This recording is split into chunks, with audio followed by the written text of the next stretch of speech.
Hello everyone, welcome back to my channel. आज हम discuss करेंगे फैक्टर ट्री। तो फैक्टर ट्री को सॉल्व कैसे करते हैं आज हम डिस्कस करेंगे। जैसे मान लीजिए मुझे 60 को फैक्टर ट्री के फॉर्म से सॉल्व करना है, तो फैक्टर ट्री मेथड आपका तब लगेगा जब हमें क्या करना हो,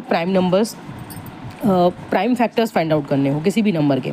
तो उस केस में आप ये फैक्टर ट्री का यूज़ करेंगे। तो फैक्टर ट्री का यूज़ करने के लिए आपको क्या करना है, आपको इसको इस तरीके से स्प्लिट करना है कि जहाँ पे जो दो नंबर्स आए उन दोनों का मल्टीप्लिकेशन यही नंबर होना चाहिए। जैसे 2 × 30,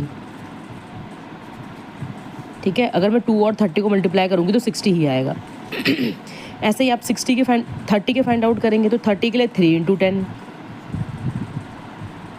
अब 10 के आप फाइंड आउट करेंगे तो 5 2 ज़ा। अब जो ये लास्ट में मुझे मिले हैं, देखो सारे प्राइम्स होंगे, 2 3 5 2, तो सारे नंबर क्या है, प्राइम नंबर है, इसलिए इसको बोलते हैं आपका प्राइम। तो ये मेथड जो आपका यूज़ करने का तरीका है, ये प्राइम फैक्टराइजेशन को के मेथड ही है आपका, ठीक।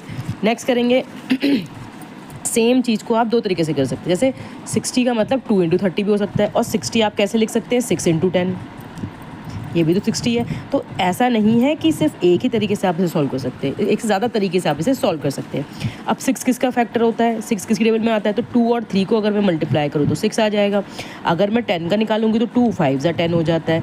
अब आप चाहो तो ऊपर वाले से मैच कर सकते हो, देखो 2 3 2 5, 2 3 2 5, तो आंसर देखो आपके दोनों तरीके से सेम ही आएगा।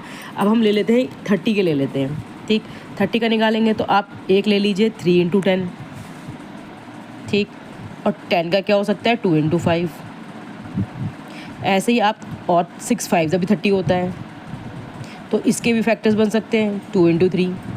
देखिए दोनों तरीके सेम है आपके, लेकिन आंसर आपको सेम मिलेगा। तो आपको कोई वो नहीं है कि आप किसी नंबर से भी कर सकते हैं। आप चाहे तो 3 × 10 से भी इसको स्प्लिट कर सकते हैं, आप चाहे तो 6 × 5 से भी इसको स्प्लिट कर सकते हैं।